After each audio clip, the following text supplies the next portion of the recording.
If you have, like we all have a reasonably good education, what it does that it teaches you to think, which I think is very helpful. The second thing is that I have a very curious mind. I'm always asking questions. I always want, so having a curious mind sort of helps. And you cannot become a detailed expert, but if you have enough intellect and you work hard enough, you can become good enough to understand their issues. And the other thing is that in most organizations you go to, if it's a large organization, you have 2,000 people there who actually know that business inside out. They're not hiring you because you're adding to that 2,000. They're hiring you because you're bringing something new. So part of it is about confidence in yourself. They will say, actually, this is what I bring. I'm happy with it.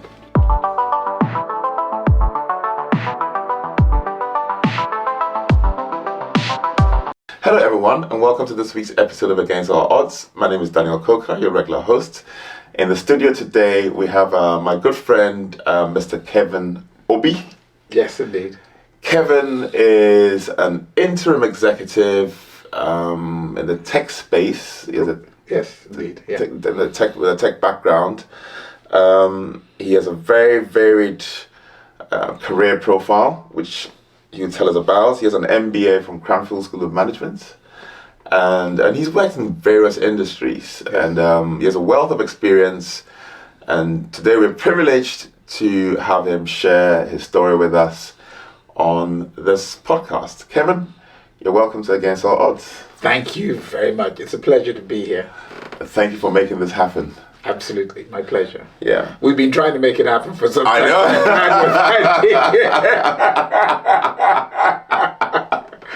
Finally. Excellent. Anyway, so Kevin, just tell us a little bit about your background, Okay. in terms of what you studied at university and everything. Well, I'll go back even further. Yeah, sure. One of the unusual things I'd say about myself that makes people make a double take is I was actually born in Belfast, in Northern Ireland, and I grew up as a child there.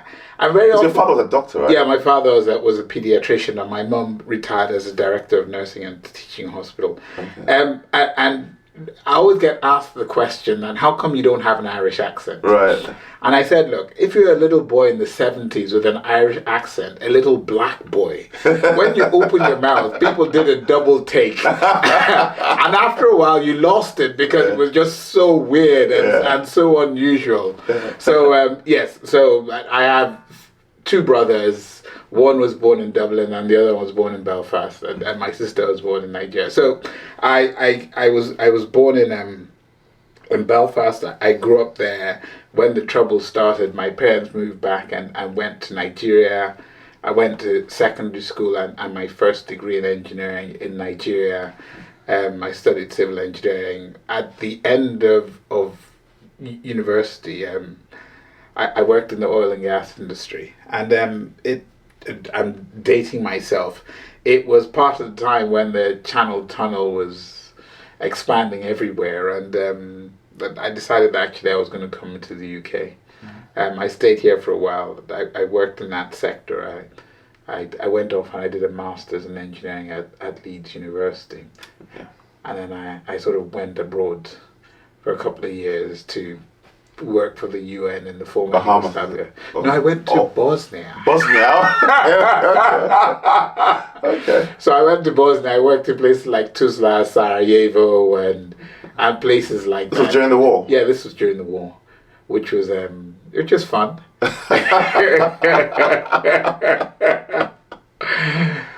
Following that, I did an MBA at Cranfield, where a mutual friend of ours was there and became a very good friend, and that's how you and I met. Yeah. And following Cranfield, I went to work for Deloitte for 5 years. Okay. I left Deloitte and I went to work I worked in Deloitte's TMT practice, and that gave me exposure to clients in that space. And then when I left there, I went to work at Orange, where I was head of corporate development of Orange. I left Orange and I went to a big US media company called NBC Universal. They own Universal Studios and everything else. And I was senior vice president running their international digital business. So based here or? Based here. Okay. So it was digital strategy, business development, platform operations, I also ran an investment fund. Rather, I was the operating partner for an investment fund that G and NBC Universal put together, and it was really covering all markets outside the US. And then I was asked, to come in and build a new division, a new digital division, new chairs, new offices, hire a new team and everything else. And the whole idea was that they were going to give me a bunch of cash. I think something like 100 million for us to go off and buy businesses and grow this. And then the financial crisis had hit. Okay. And they obviously couldn't afford it. So they then said, look, Kevin, would you leave? And then they paid me handsomely to leave. And I just decided, when I was working for NBC Universal, it was big corporate. I found that 70% of my time was spent managing the internal corporate machine rather than outward facing delivering value. So I decided I wanted to do something which didn't feel corporate at all. So I started some investing and working with a range of tech startups, including, looking at starting a tech business in Africa. So I did that, and then I started working as an interim also, because while that stuff is fun, it actually doesn't pay the bills. So over a period of time, I still dabble in advisory roles and have investments here and there. But over the years, I focused more on sort of my interim career as an interim executive. And in latter years, I've been working principally with tech-enabled services businesses that are private equity owned. So the sorts of roles that I've done, I was a global chief operating officer of Hive, which is the UK's largest IoT business. I was MD for growth for World Remit, which is a fintech unicorn. I was chief strategy officer for Weave, which is a joint venture of Vodafone, EE, and O2. I was chief M&A integration and transformation officer for a company owned by HG Capital, which is a tech private equity company. I was business development director for NBC Universal. I even spent a year in Bahamas, as you mentioned, for Liberty Global. When Liberty Global acquired the incumbent telco in Bahamas, I was brought in to come and run the integration of the two businesses.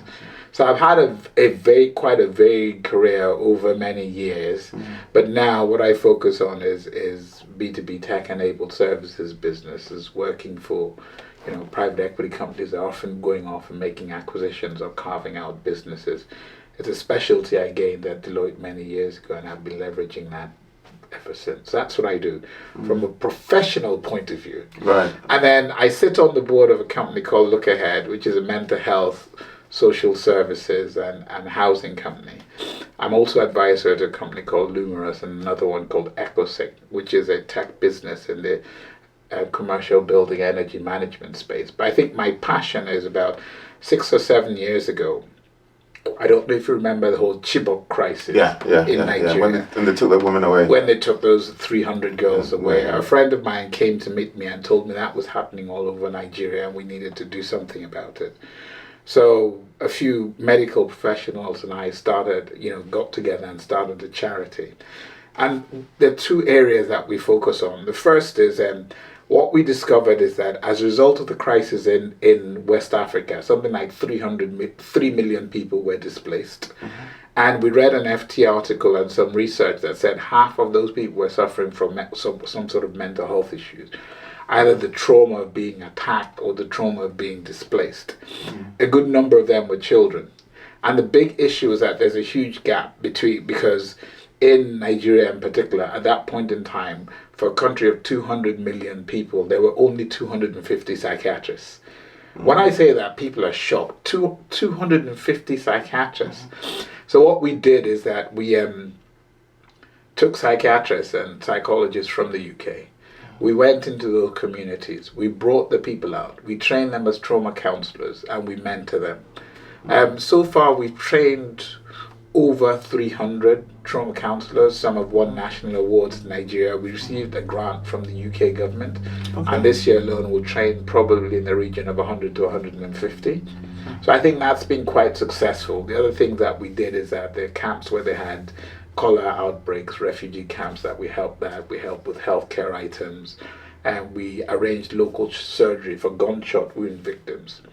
So we do two things. We train adult mental health counselors, but also because so many of the population impacted are children, we got a lady who sadly passed away, who was the director of the art therapy clinic at George Washington University in US, to design a special program for us and lead that.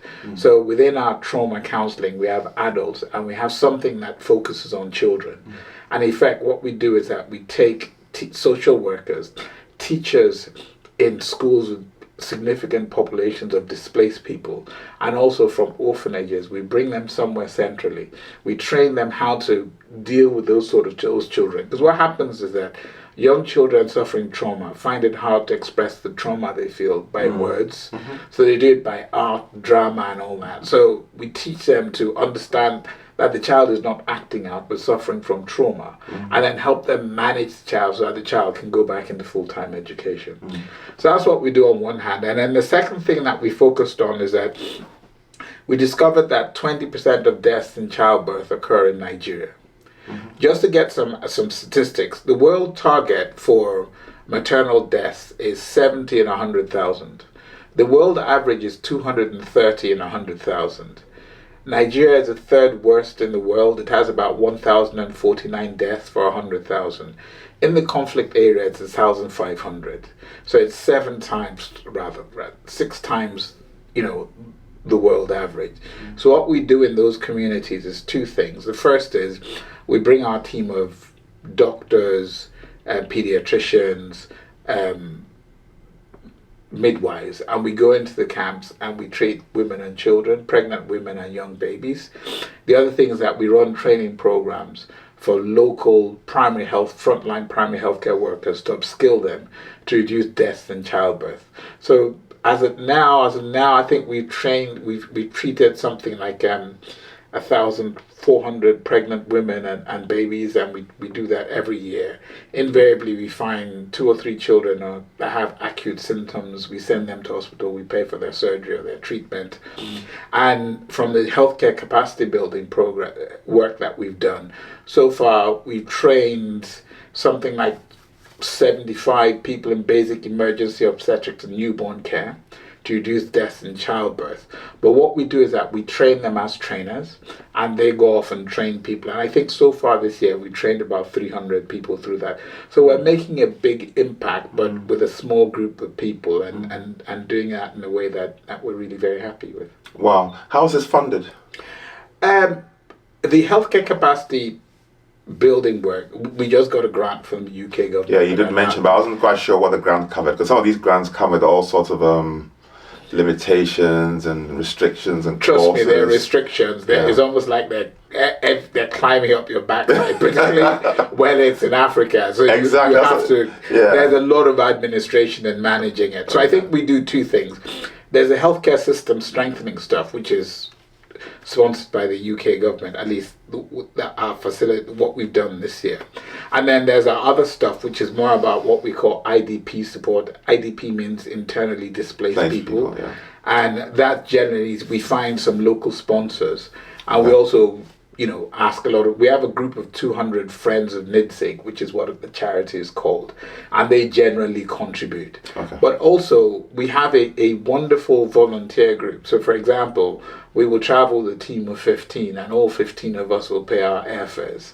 Okay. And you add that together, people even come from the States, that saves a lot of money. So it's a communal effort that's brought about by our network, both our volunteers and our non-volunteer network. Okay. And there are a lot of people who support it. So we're grateful for that. Fantastic.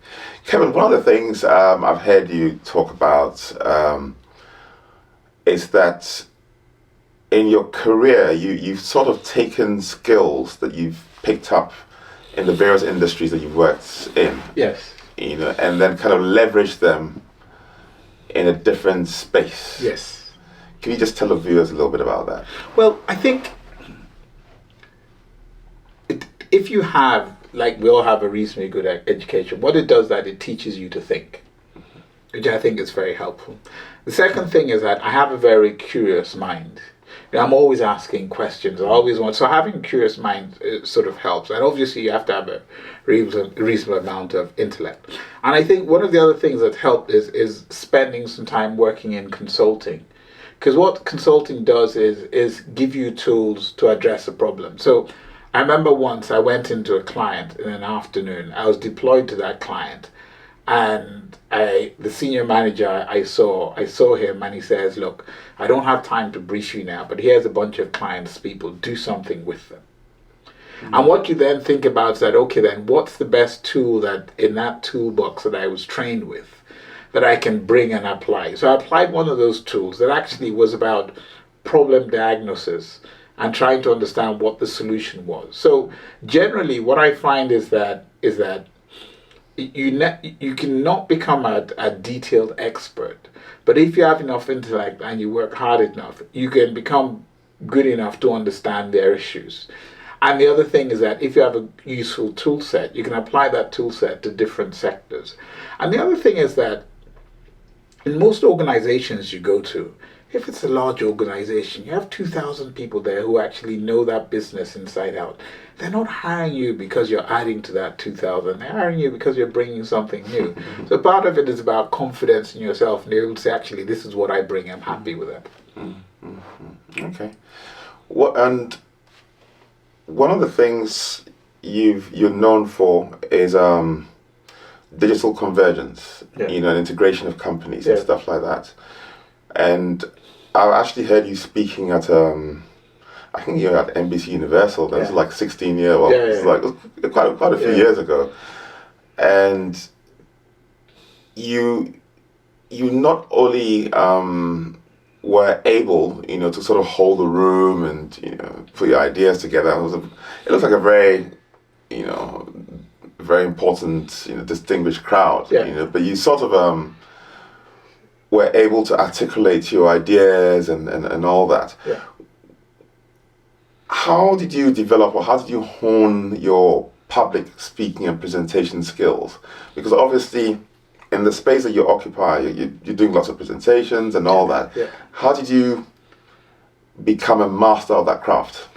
I think the truth is that a lot of public speaking is a bit like acting. It's a bit like going for an interview. And in some instances, you're looking at, first of all, I think the first thing is you have to know your material and have to be on top of that material. I think that's the first thing. And I think the more you know that material, the more confident you are about sort of what you're speaking about. So that's the first thing. Second thing is that if you're fortunate that the topic that you're talking about is of interest to the audience, then naturally you sort of got their attention. I think sometimes it's about your body language and just being at ease with yourself. If you're nervous and jumpy, I think the audience are going to get that. And I wouldn't describe myself as a great public speaker, but certainly I feel that I communicate clearly enough to get my message across. And I think I've watched people who have spoken, and I've watched some great public speakers. Some of them are so brilliant. They take risks that I won't take. I tend to paint within the lines when I'm speaking publicly. But also, I sort of think that part of it is the way you come across. I'm a pretty friendly guy. I like people. So I think sometimes projecting that personality helps. So I think those would be sort of the things that certainly I think about when I go out and make a public speech. Okay. You've crafted your career pretty much within the corporate world. Yes. And I know you said you've kind of dabbled in a few entrepreneurial things. Yeah. And actually, I think you're one of the people who you co-founded a division at Deloitte or something like that. Well, at Deloitte many years ago, one of the things I was interested in, I came across is how companies merge. Okay. And it's very interesting that if you look at mergers, what people always talk about is the deal. You have bankers, lawyers, everything. But actually the thing really falls apart when when everybody's left and said, right, okay, how do you put the companies together? Yeah. On my LinkedIn page, I've written several articles. So way back in Deloitte, it was an area I was interested in. There weren't that many people interested. And I think partly from an intellectual point of view, I get bored quite easily. So I liked the fact that it included strategy, it included technology, it included operations, it included people, and that sort of broad spectrum. And also, when I came to Deloitte, I just finished an MBA, so I felt that sort of service line, as it were, sort of leveraged the skills and what I learned in business school. So I worked with a partner who's now left, called Steve Gunders, to start that service line. And I worked on the original Lloyd's TSB merger. I worked on the world's largest corporate acquisition when Vodafone acquired Mannesmann, and I was the PMO manager for that. I worked on Seaboard Energy, and one of the most fun projects I worked on was when Bass Hotels acquired Intercontinental Hotels in the UK. So I did a few of those things, leveraging the skills. And in a way, it's those skills that I learned sort of 25 years ago, in fact, over 25 years ago, that I'm still using today. So I think it's an area that I was interested in, so that's why I started working in it. And you've worked, again, like I said, in a variety of industries. Yeah.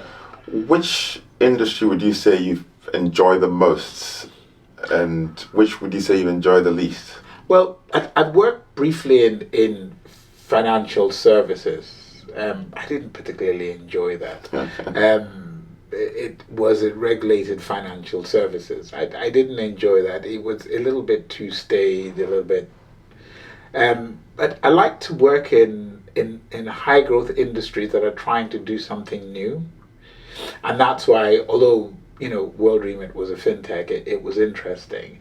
Working in Hive, the world's largest, the UK's #1 consumer IoT company, was interesting because we're doing things which have multiple sectors. So I think I'm not a deep technology person, so I would say that what I'm most interested in is business to business or business to consumer businesses that are tech enabled. They're providing a service and tech has enabled them rather than the tech being the service. Right. So if you work for a company that manufactures, hardware servers, something or something that's deep tech, that's not my skill set, because I like to be able to say, actually, this thing that we're doing is making a difference to people in this way, and tech is just enabling it. So the focus that I've been having is tech-enabled B2B services. Okay. In your deployment to Bosnia, Yes. you were working on a project, and you basically sent your team to implement the project. Yeah. But then, upon reflection, you felt that you had to be with the team. Yes. So you went in an armored vehicle. Yes. Traveled in an armored vehicle to be with them, Yes. and the impact that had on the team. When they saw you come to them. Yes. Was profound. Yes. For somebody in a leadership position, how important is it to get your hands dirty and to show the people that you're leading that you're not somebody who just kind of issues instructions from afar, but you're somebody who's actually prepared to roll up his sleeves and provide leadership at that level? Well, I think I characterize it slightly differently, if you don't mind. Sure. I think the thing that I'm most interested in is it gives me a pleasure to see my teams be successful. And I feel that my job as a leader is, how do I make them successful? How do I help them to be most successful? And I think there's some leaders who want to take the success, it's kind of, if your team does well, it's reflected glory, and it helps them as individuals and helps their relationship with them. So in this particular instance, I was working for the UN. I was an engineer early in my career. We were supporting one of the military units in southern Bosnia that were getting shot at regularly. So they were basically in trenches in the hole in somewhere, and my team had to go off and build a camp for them. And I sent the team off, and it was a 13-hour journey and an APC. And I just felt that I couldn't just send them off without actually going there to support them. I wasn't doing very much apart from just being there. So I took that 13-hour journey, which is quite interesting if you in a tiny Spanish APC. And once in a while you can hear a bullet ping off it. So that's not something that happens often in a corporate career, but you do what you do. So the I say those things, they're a lot of fun, and now when I sort of reflect, there are a lot of interesting stories that you can tell. So that's life. Yeah, excellent. Be good fun. As an interim executive, yeah. And in the roles that you've sort of played more recently, yeah. When you go into an organization where you're just there for a short period of time, relatively short period of time, to solve a problem, how do you kind of leverage networks? Because you're sort of dealing with people who are part of the organization. They have a culture. Yeah. They have reporting lines or whatever it is. And you've come as an interim, so you're having to navigate this landscape with people who know that you're not there for the long term. Yeah. How do you handle the truth dynamics? Is, it's incredibly difficult, and it doesn't always work. That's just fact. Okay. When you're someone like me who's a senior intern, you're never brought in unless there's an opportunity or there's a problem. And I had one client. I remember early in my days, I was in an interim then. We talked about convergence. The CEO of Orange came into my office and said, "Kevin, we need to do something about convergence before the French tell us to do." And that was my mandate. So I had to go off and develop a strategy, put together a roadmap of new products and services. We drove something like 800 million over a period of three years. Very often, the first thing you're doing is clarifying your mandate. I had a client once that brought me in to say, look, data is a strategic asset. We need to leverage data as a strategic asset to drive value. And that was what the executive team had just said and hired me. But they didn't even agree on what they meant by that. So very often, your first task is shaping and defining the outcomes.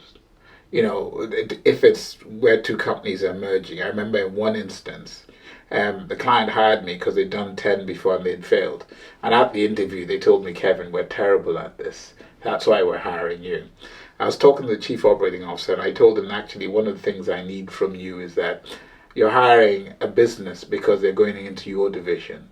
So in the first 8 weeks of the deal, I need you to make out time to go off and see the various operating units of that company that are now under your command.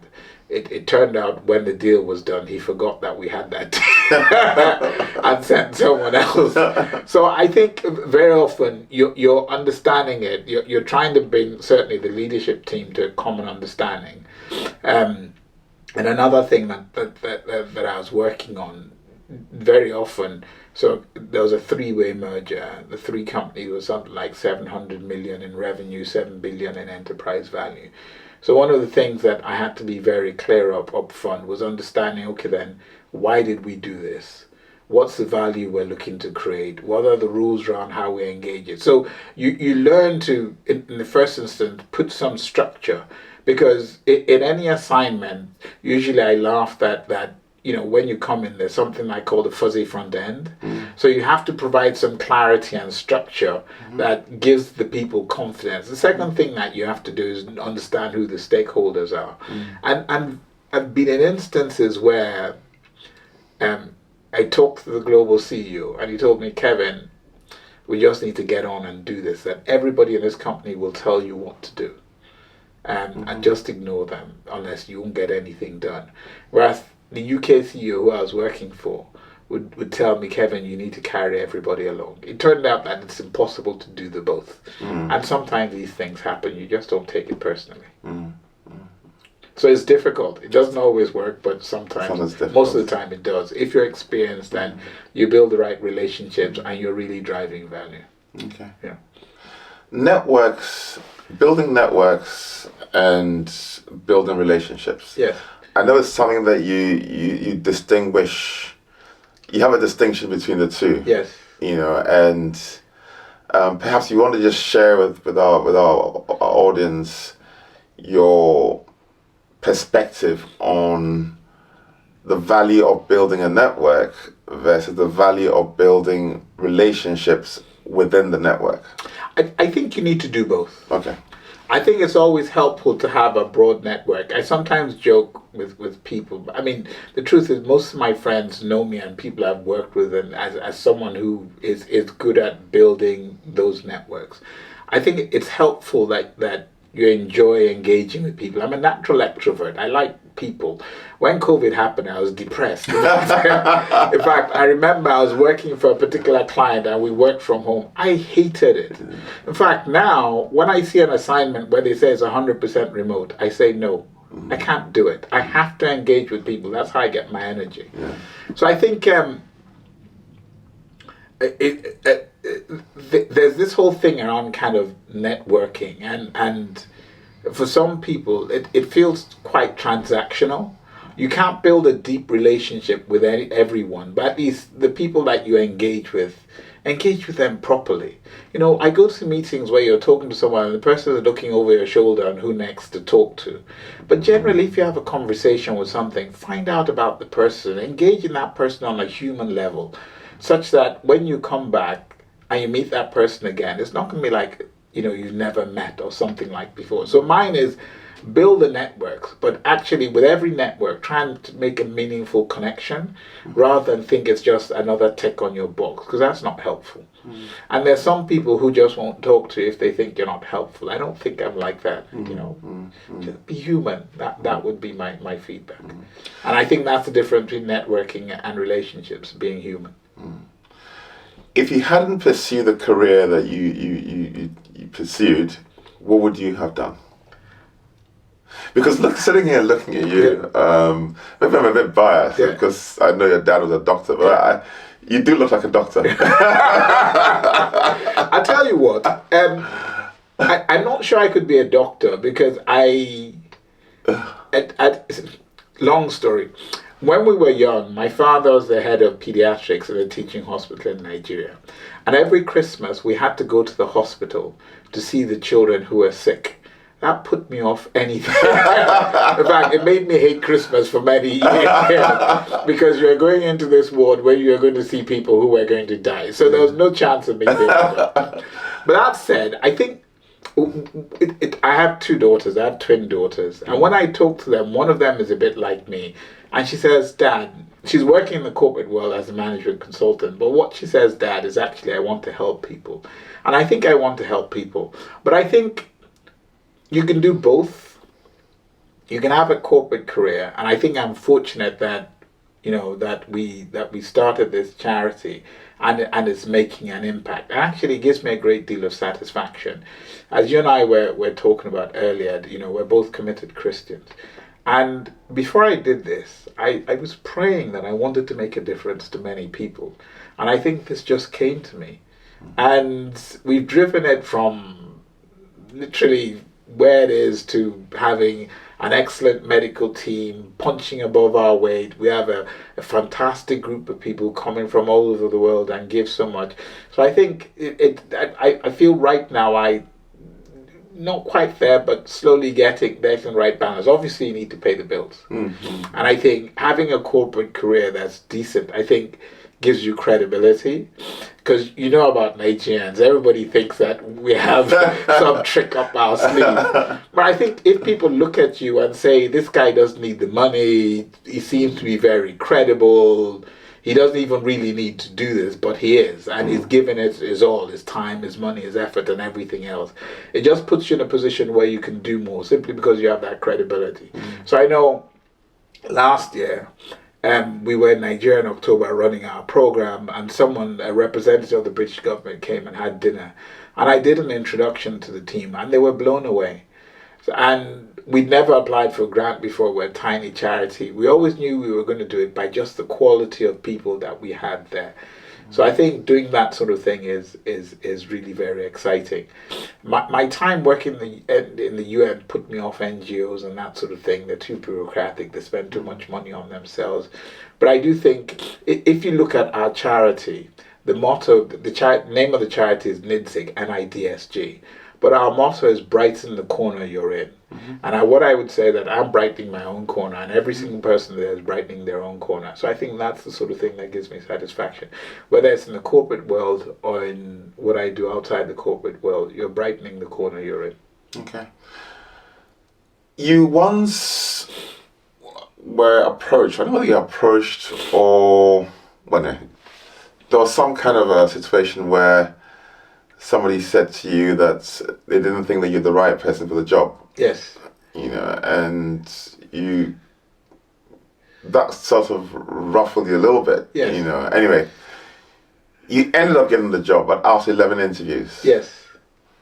What made you go through those 11 interviews? I mean, what? Well, you're going for a job and they say come for an interview, so you have to go for the interview. I think, if you think about it, I'm a black senior executive. When I worked in Deloitte in the late 90s, there were 2 black guys in consulting, and I was the most senior black guy. When I worked in Orange, at my level, maybe there were 3 of us in probably the top 40 in the business. So I'm fortunate that I've been a senior executive and done sort of reasonably well. But along the way, you get all these barriers that are normal, you know. And I have a very good friend who always used to complain that he felt that black people couldn't get to senior positions because of racism. And my message to him was this, is that you might be right, but that's not what I'm thinking about. I'm not putting barriers in my own head when there are going to be people who are going to be putting barriers in front of me. And I have 2 daughters, you know, I made the investment in sending them to the best schools in the country, and they're doing very well. And when I look at them, they don't feel anybody's better than them. I don't feel anybody's better than me either. So I don't, that sort of doubt through all that never crossed my mind. It might work, it might not work out, but I mean, in that particular instance, it was the recruiter that actually told me that. Right, okay. She told me that internal candidates and external candidates and all this and all that. But, you know, so let's go for it. Yeah, why not? Yeah, exactly. You have to. Okay. The times I've regretted are the times where I haven't said let's go for it, and there are times I haven't done that, and I regret that most sincerely. Confidence, because you come across as somebody who's very confident. I mean, I've known you for a while, and you exude confidence, which I think is quite critical to the success of anything with any person's career or any venture or anything like that. There's got to be a reasonable level of confidence for you to keep going. Yes. You know, and for you to take opportunities and all that. Yeah. Can you just tell our viewers a little bit about how one can go about increasing your confidence? It's a very interesting question, and thanks for asking it. I'm not sure I know the answer, but I'm going to try and answer your question in a way that I think makes sense. So, a friend of mine had a dinner for his 16-year-old son. It was a coming-of-age dinner. He was reasonably successful. His wife is well known in the media, and he had some interesting people, including a very famous Nigerian rugby player and people around the table. And we were all asked to speak briefly. And my message to that child was that when he was born, he won the lottery. Because he had 2 very intelligent, well-to-do parents. They sent him to the best schools. You know, they gave him confidence. He had books at home. He had everything. So I think we need to be a little bit careful that all our success comes from ourselves. I think for some of us and many of us, we were just born lucky. We won the lottery ticket when we were born. So I think that helps. And the truth is, I've had times when I've been very successful. I've had, you know, pretty significant periods where I've not been so successful. An element of luck or the grace of God comes into it. So I think confidence comes from a variety of things. There are times in my career where, if I'm honest, I was probably too confident, and in a way that borders on a little bit of arrogance. So a bit of humility is very helpful. So I think confidence, first of all, comes from belief in yourself. For those of us who are Christians, we also have a strong faith that guides us, that in a way is the foundation of some of our confidence. And also just your environment helps your confidence also. The people around you. And also finally, particularly for young people, I would say if you're relatively early in your career, it's always helpful to find a sponsor or a mentor that will give you that guidance and advice so you don't make too many mistakes along the way. And I think that helps build your confidence also. So I'm not sure I've answered your question, but I've answered it in the way that I can. Okay, I mean, and I asked this question because you did mention earlier in this conversation that your twin daughters, you made that investment in their education. Yeah. And one of the things I have seen by interacting with people who are educated in certain institutions is that they develop this confidence. You see it in people like, people, leaders, prime ministers, and all that. And it's almost as if that attribute makes them stand apart, when they come into the working environment, the working world, the corporate world, or whatever it is. That confidence to stand up and speak in front of people, that confidence to think on their feet, that confidence to believe that they're as good as the next person. Yes. Because there's nothing worse than feeling inferior. Yes. And feeling second best and as like a second rate person. Yeah. And that's kind of why I kind of asked that question. And you've sort of answered it because you did mention that the environment that people are in plays a part. It's not everything, but it plays a part. I mean, personality plays a part, but environment definitely plays a part. There's no doubt about that whatsoever. If you're hanging around with people who are whose world is possibility driven, I mean, they're kind of thinking about, they're not worried about, it gives them a different perspective, I guess. Yeah. So. And also, if you're coming from the perspective where you believe anything is possible, and the reason why we invest that much in our children is to give them choices and to give them options. And I think as any parent, that's what you're trying to do. So I think it's that whole thing that anything is possible. It's important. Okay. Kevin, what advice would you give to your younger self, say 20 years ago? 20 years ago. Or what would you do differently if you had your time? One piece of advice I'd give myself is don't fret so much. I think when I was younger, I would argue that I was perhaps a little bit more, in fact, not a little bit, a lot more aggressive. And I think, and that didn't always manifest itself in the best way. I think when you grow older, you become more mature. So I think I would say to my younger self, just be sort of more thoughtful in how you engage with people, but also the moves that you make and why. Sometimes when you're just charging ahead, you don't pause enough to think and strategize. So I think I would say certainly be more thoughtful. You're not doing all the time, but you're thinking and strategizing. And there's a very interesting exercise. There's a series of articles in LinkedIn. I've forgotten the name of the articles that they interview very successful black leaders in the States, and they're very interesting, and you learn a theme through them.